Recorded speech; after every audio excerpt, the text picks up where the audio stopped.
All right, guys, so the harvests are all basically over for the gardens. They're all put away. Peppers, tomatoes, everything have been picked, made into salsa, jarred up for the winter. However, there is one final harvest I'm going to bring you along with today, and this is the native black walnut. Now, black walnuts have a love-hate relationship with gardeners, okay? Because of the juglone content in the plant and the leaves, it can actually kill plants and make it very difficult to garden around a black walnut tree.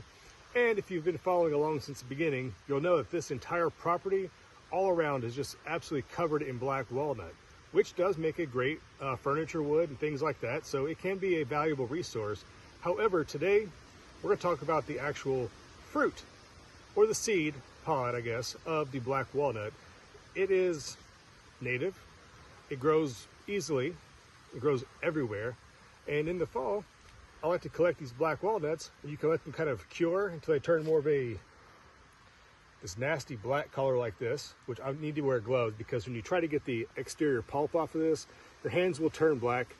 You can soak these in a bucket of water and kind of, agitate them around to kind of get some of the outer material from the seed away from it. And after that, you properly cure and dry them and crack them open, and they're just like regular walnuts you buy in the store, albeit with many extra steps, and you're going to have to, basically do it on your own. But let's go ahead and collect some walnuts and show you what to look for if you're out foraging or trying to, collect your own, to make sure you're on the right track. So let's go ahead and take a look around and kind of help you identify what a black walnut actually looks like.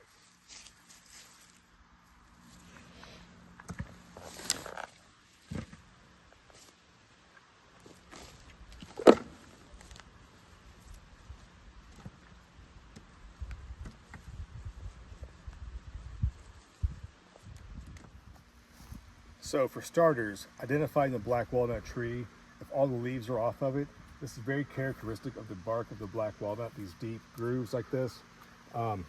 It goes pretty much straight up and down. It's not a lot of lateral branching until it gets higher up into the canopy. And there you go, it's just a simple demonstration here. But if you look behind me, this tree here beside this old shed, that's black walnut, that's a black walnut, that's a black walnut. Those are all black walnuts. This is a little grove of just an abundance of black walnut trees. So once you find one that typically grow in clusters or groups, at least I have found, I don't find that black walnuts grow as just solitary species, at least in nature type area. So once you find one, if you know what you're looking for, you can probably find multiple. Now another way to find the tree, if you don't know what to look for, is to find the nuts. So if you look down right here, just in this grass and weeds, you're kind of walking around, and find one. Here we go. Like right here, you're gonna find the black walnut. Here's another black walnut. And this is actually a much better example. See what it looks like when it kind of breaks down? This is the actual walnut seed right there, and that nasty black stuff. So you want to make sure you wear gloves. So I'm not going to get too messy with it right now until I get better set up here, but this is what you're kind of finding. This is what eventually you're going for. And you're going to wash this off and dry it, and that's going to be your black walnut. But once you find this, you can find it just by walking around. I found a couple just stepping on it. You'll feel that, once you get used to the sensation, you're like, oh, that's a black walnut seed. Find it. Well, if you find the seeds in the ground, obviously the tree is not too far behind. So there's one way you can do it. Either identify the tree, find the nuts, identify the tree. Again, Appalachia, you have to be able to identify things. There's plenty of wild foods, plenty of things you can eat, but you also need to be careful before you start picking some random things. Okay, so but yeah, the black walnut, squirrels love this, wildlife love this.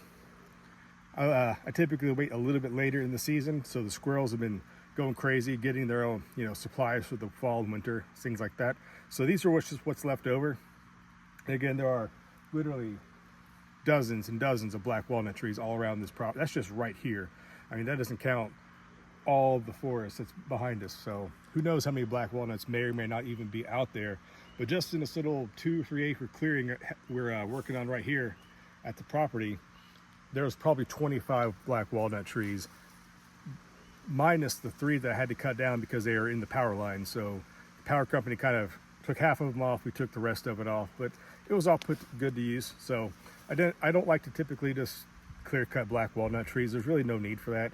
They are very beneficial to wildlife, and if you know what you're doing, you can also find a nice little treat for yourself in the fall. Didn't cost me anything. It's free. It's foraging. There you go. So go find some black walnut trees. Find some black walnuts. Give it a shot. You know, wash them up, dry them, cure them, enjoy them this winter. Until then, see you then. Bye.